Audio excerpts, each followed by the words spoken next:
Well, good morning. This is the early bird crowd today. Got pushed ahead for chocolate. Well, chocolate is very important in life, trust me. Some folks sometimes have the impression that Columbus had difficulty raising funds because people in his day thought that the earth was flat. Now, there are a lot of myths about Columbus that people have come to believe. A lot of them were the result of an 1828 biography by Washington Irving. But frequently I've heard people say, well, you know, Columbus had trouble getting financing for his voyage of discovery because people thought the world was flat. Not so.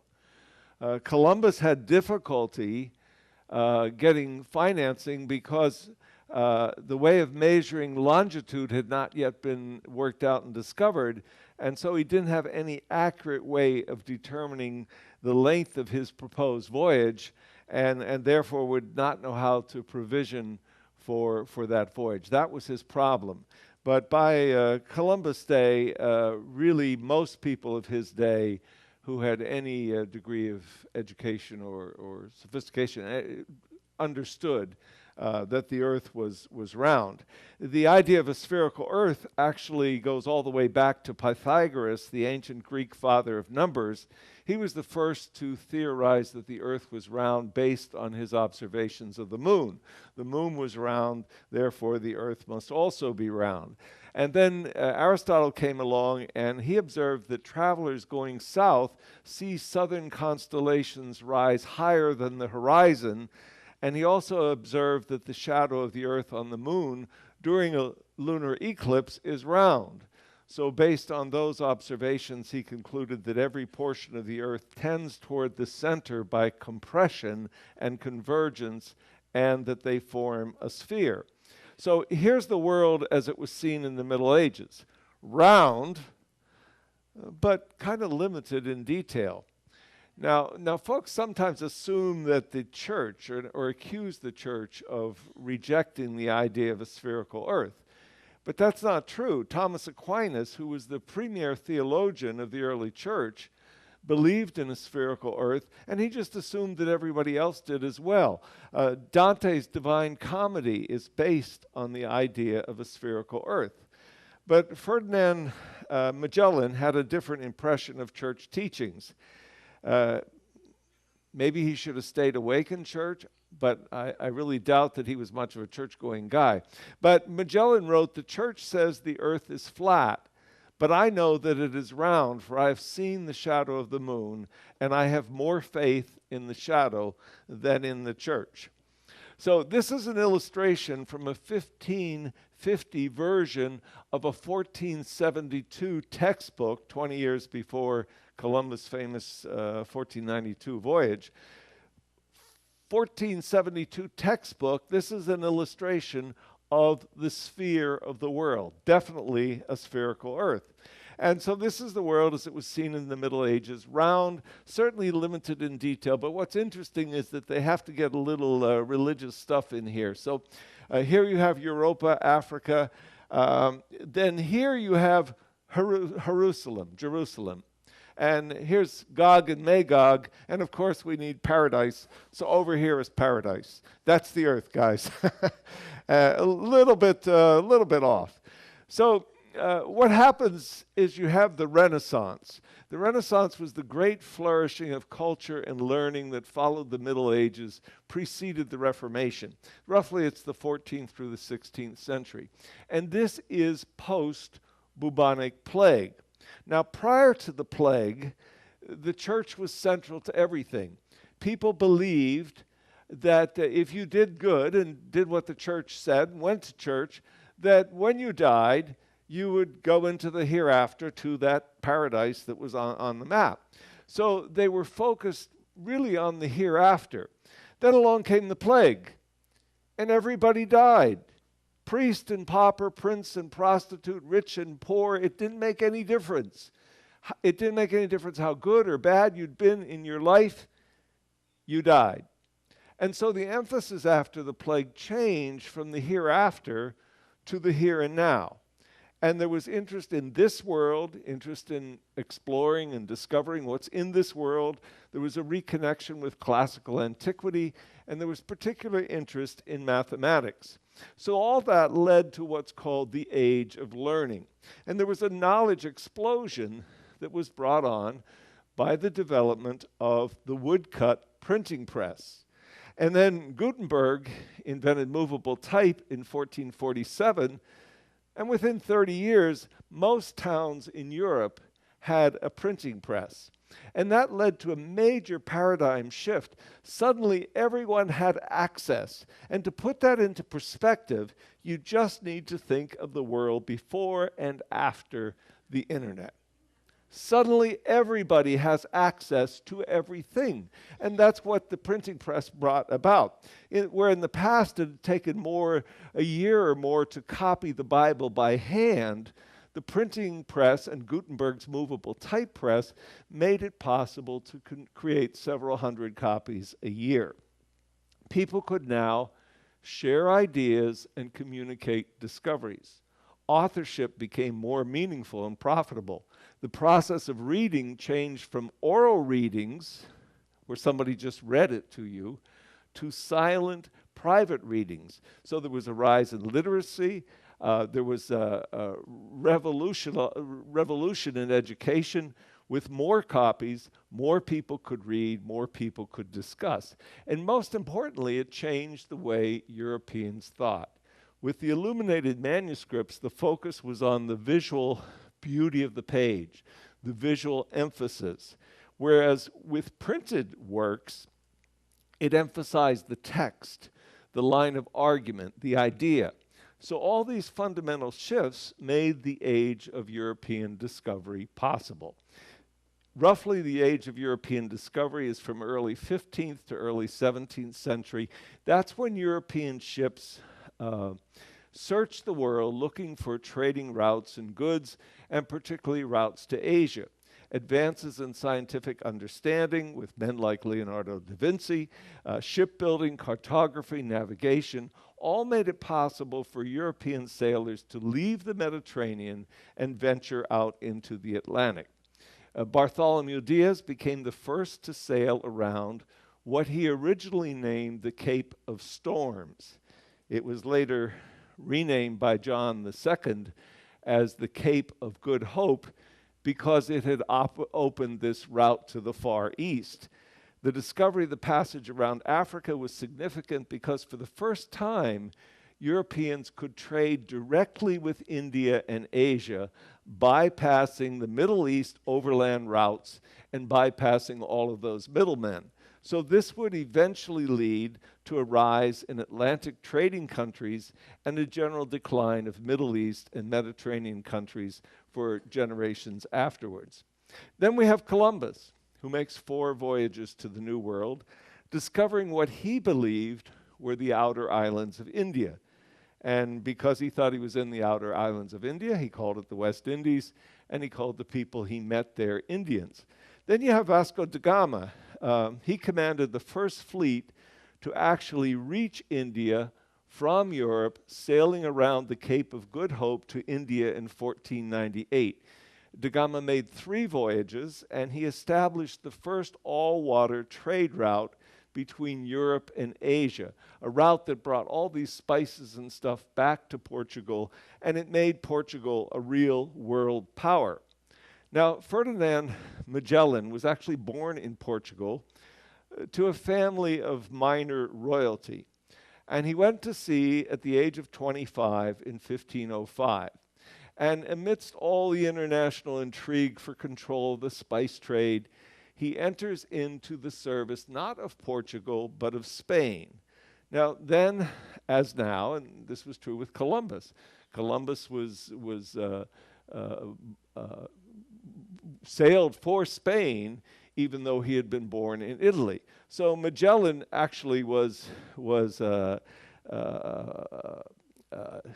even though he was Portuguese, the job was with Spain, and so he took the job, and then as now, mariners go where the jobs are. And he becomes the first man to be credited with sailing around the globe.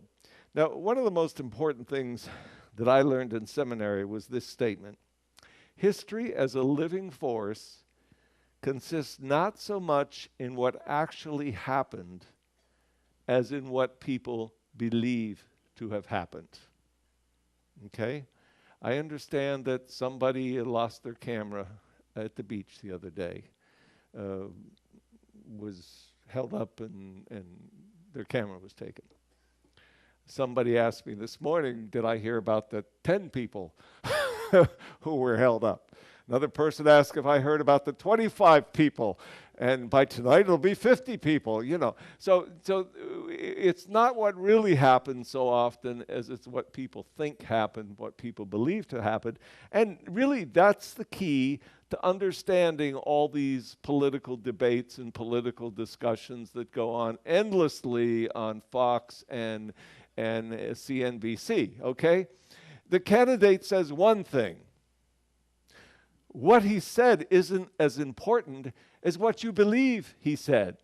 And so to get you to believe he said something other than what he said, you have all these spin doctors and talking heads who go on TV and try and change the story. That's the way the world is now, and that's the way the world was then and probably always will be. So for the record, Magellan didn't make it around the world. Magellan himself dies fighting natives in the Philippines in 1521. It's his expedition, in fact, one ship, that makes it around under the command of Juan Sebastian Elcano. You never hear people crediting Elcano with this, but Magellan always gets the credit because it was his expedition. The second thing, he's the first European who's credited with sailing around the world. It was likely that the Chinese had preceded him by many, many years. So this is a map of Magellan's voyage around the world. And as you can see, he follows somewhat the similar route that we are going to take as we go down along the eastern side of South America, around the Horn, and then up the other side. So that's why Magellan is particularly interesting in this voyage. Magellan wrote, "The sea is dangerous and its storms terrible.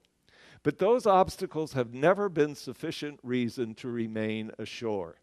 Unlike the mediocre, intrepid spirits, seek victory over those things that seem impossible. It is with an iron will that they embark on the most dangerous of all endeavors, to meet the shadowy future without fear and conquer the unknown." Which, by the way, would be a good motto for all the current crop of those who are seeking to be President of the United States. Really, regardless of who they are.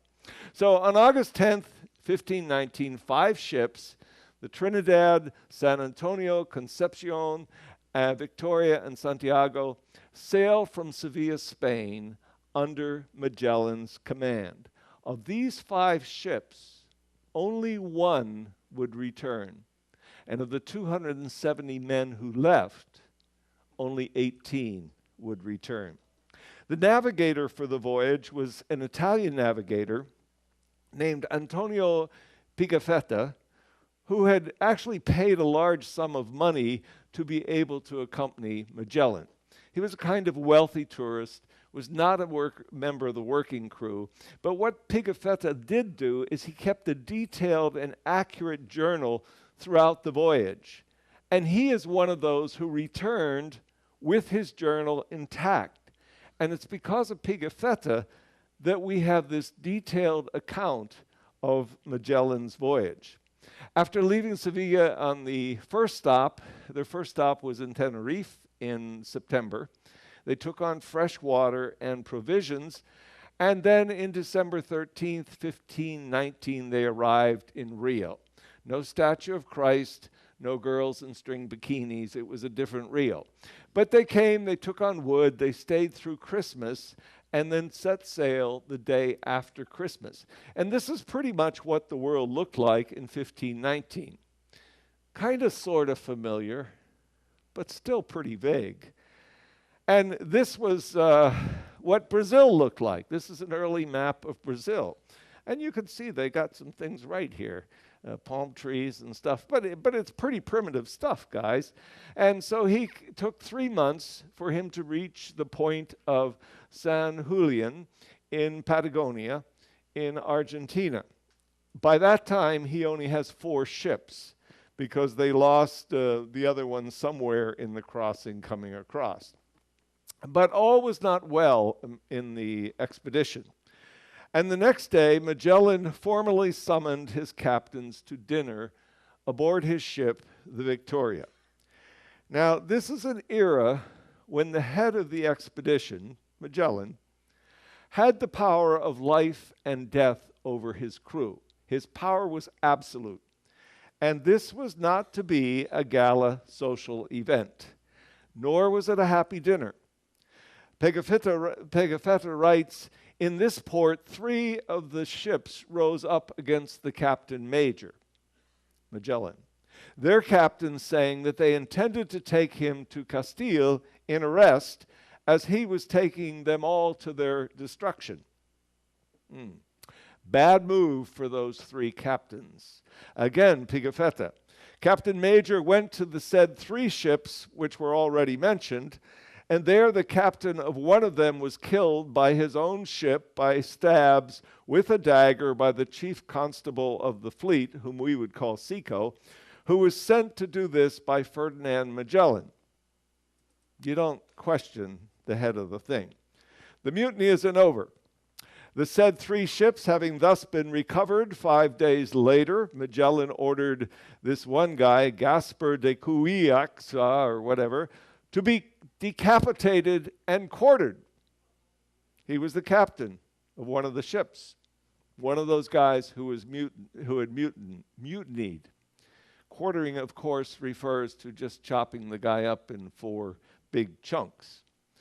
So with order now restored, and his place restored as the boss, and I guess seeing one of the captains chopped up would do that, they sail on to the Cape of the Virgins on October 21st, 1520.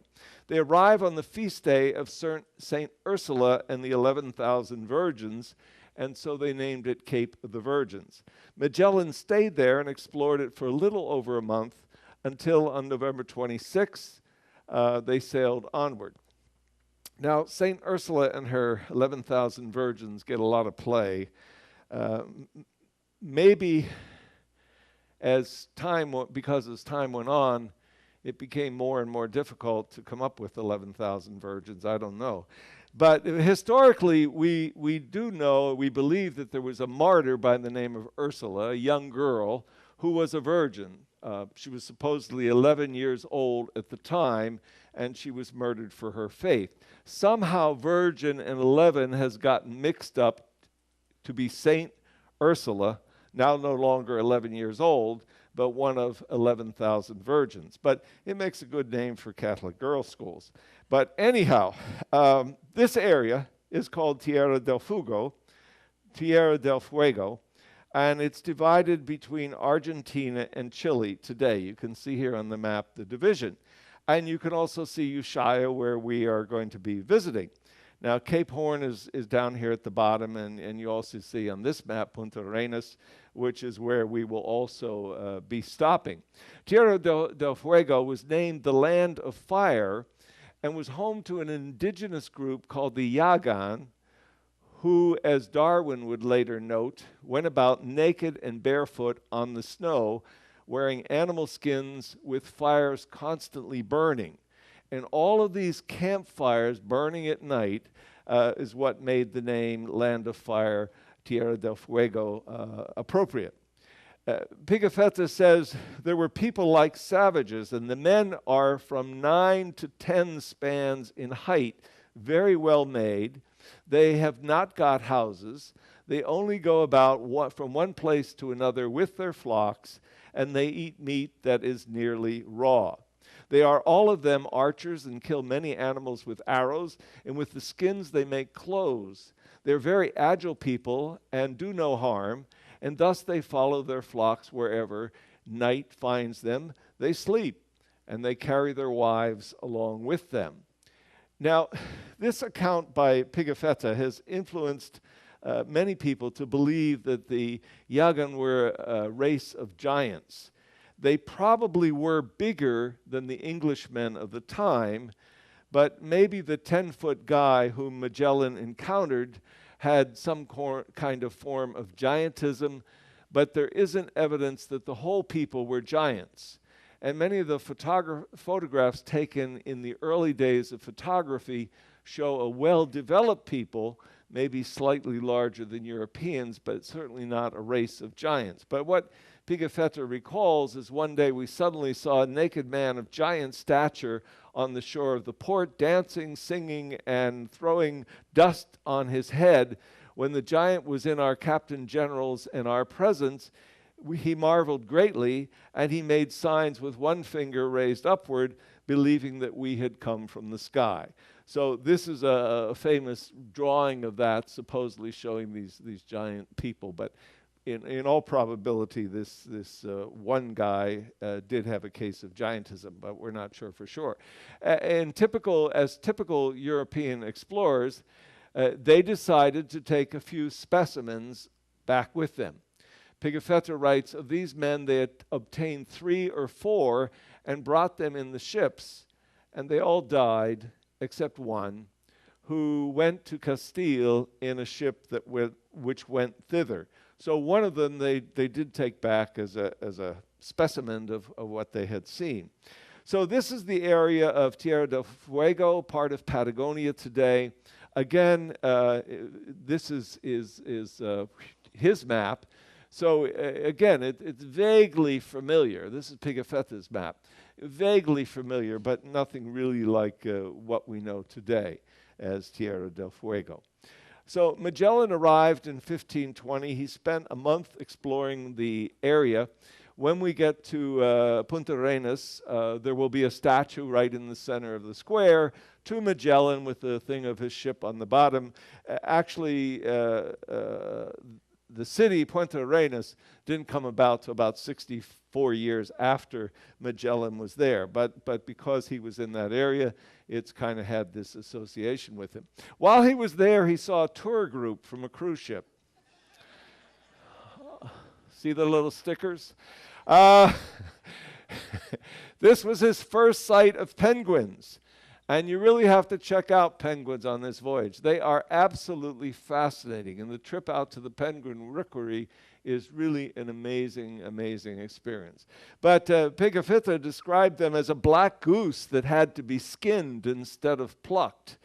And these guys, found in Chile and Argentina, are called the Magellanic Penguins. They are 28 to 30 inches tall. They weigh about 11.5 pounds. And they live around 25 years.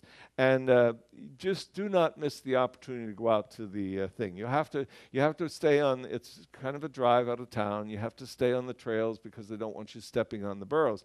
But really, it's an amazing thing to see all these penguins. It's better than seeing 6 or 7 in a zoo. They burrow a protected nest into the ground. They lay their eggs inside, and they basically just ignore the tourist.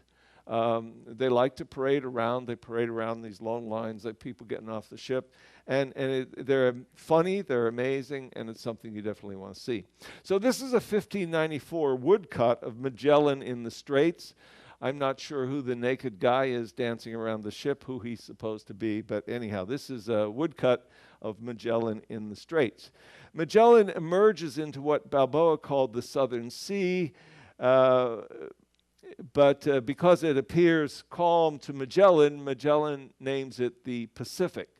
And passing through the straits, one of the 4 remaining ships is lost. At least they think it's lost. In reality, it is not lost. It is leaving the fleet and going back to Spain. This is the Victoria exploring the passage after the supposed disappearance and loss of the San Antonio. Unbeknownst to Magellan, the San Antonio's crew had mutinied and it had sailed back to Spain, where it would openly criticize Magellan. Unfortunately, the San Antonio was the most well-provisioned ship that carried 1/3 of the supplies and 1/4 of the men. So Magellan was left to carry on without that significant part of his entourage. So Magellan continued across the vast emptiness of the Pacific, the largest water mass on the planet. It was to be one of the most difficult voyages in the history of navigation. After 2 months of sailing, they were nowhere near any land mass. The food had run out. Men would eat sawdust. They'd take off their belts and their shoes and try and boil the leather to eat that. And they were just basically starving. The going price for a rat, if somebody could catch a rat on the ship, they'd pay half a crown. They'd pounce on the occasional flying fish that would land on the deck of the ship. The crew developed scurvy. Gums bled, they swelled, they turned black. Men were feverish and unable to work or even move. Dozens died and were just thrown overboard. According to Magellan's map, they should have been in Asia, but they were lost in the vast expanse of the Pacific. So in disgust, Magellan just throws the maps overboard, and then the very next day, they spotted an island. When they landed there, they found little to eat on the island, no water. But a few days later, they did reach another island that had bananas, coconuts, sugar cane, yams, and water, and it was teeming with fish, and they thought they had arrived in paradise. They crossed the equator on February 13th, 1521, without the traditional princess ceremony. And Pigafetta writes that Magellan said that now they were in the neighborhood of Malacca. As he had information that there were no provisions at Maluco, he said that they would go in a northerly direction. So Magellan arrives in the Philippines on March 16th, 1521. The Philippines has 7,107 islands, and Magellan stops at several of those islands. On one, he's given a basket of ginger and a bar of solid gold. So he knows that he's near the fabled Spice Islands. He stops in Cebu, Philippines. He claims it for Spain. And as he's accustomed to do, he starts issuing orders and taking charge, assuming that he should be in charge of this new territory now claimed for Spain. People who lived there had other ideas. Pigafetta reports in one day, 800 people became Christian. Hallelujah! Magellan desired that the others should become subject to this and also become Christian, and these did not choose to yield to such obedience. Magellan, seeing that, got ready one night with his boats and burned the villages of those who would not yield to the same said obedience and become Christians. Hardly the best method of church growth, and not the way to win friends and influence people. He sent to a village about half a league from that which he had burned and ordered them to send him at once 3 goats, 3 pigs, and 3 loads of rice and 3 loads of millet for provisions for the ship. And if not, he might not be as pleased, but they should give it to them. Okay, now that didn't please Magellan. They didn't come up with right away what he had asked for, because they did not choose to grant what he demanded of them. Magellan went against the said place, where they found as many as 3,000 to 4,000 men who fought with such goodwill that the said Magellan was killed there with 6 of his men. Probably got what he deserved, but that's not the way you judge history, I guess. So thus ends Magellan's voyage around the world. Although his expedition continues, and therefore he's given credit for being the first to sail around the world, there's another battle with the locals. 2 additional captains are killed and 26 more men. Now with Magellan gone, now with 2 of his captains also dead, there's confusion and regrouping. They finally find 3 Moorish pilots to guide them to Borneo, and on July 21st, 1521, they set off for Borneo. Along the way, they make several stops, getting a fairly friendly reception. They take on water and food, repair their boats, and by now there are just 2 ships remaining. They finally reach the fabled Spice Islands on February 21st, 1521. They spend 2 months negotiating agreements and contracts. The Trinidad is left for repairs because it's in such bad shape, and the Victoria continues onward alone.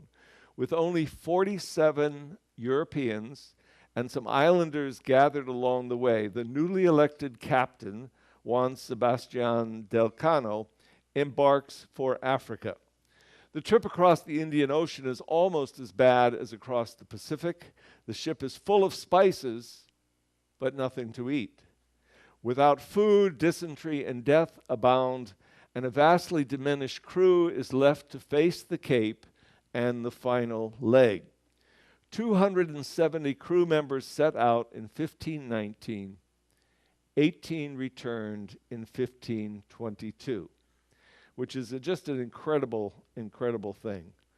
The first European to successfully circumnavigate the globe is Juan Sebastian Elcano, who led the voyage after Magellan's death in the Philippines. He would actually die attempting a second circumnavigation of the world. Pigafetta leaves us the list of the 18 crew members who returned, having successfully sailed around the world. Magellan wrote, "The sea is dangerous and its storms terrible, but these obstacles have never been sufficient reason to remain ashore. Unlike the mediocre, intrepid spirits seek victory over those things that seem impossible. It is with an iron will that they embark on the most dangerous of all endeavors to meet the shadowy future without fear and conquer the unknown."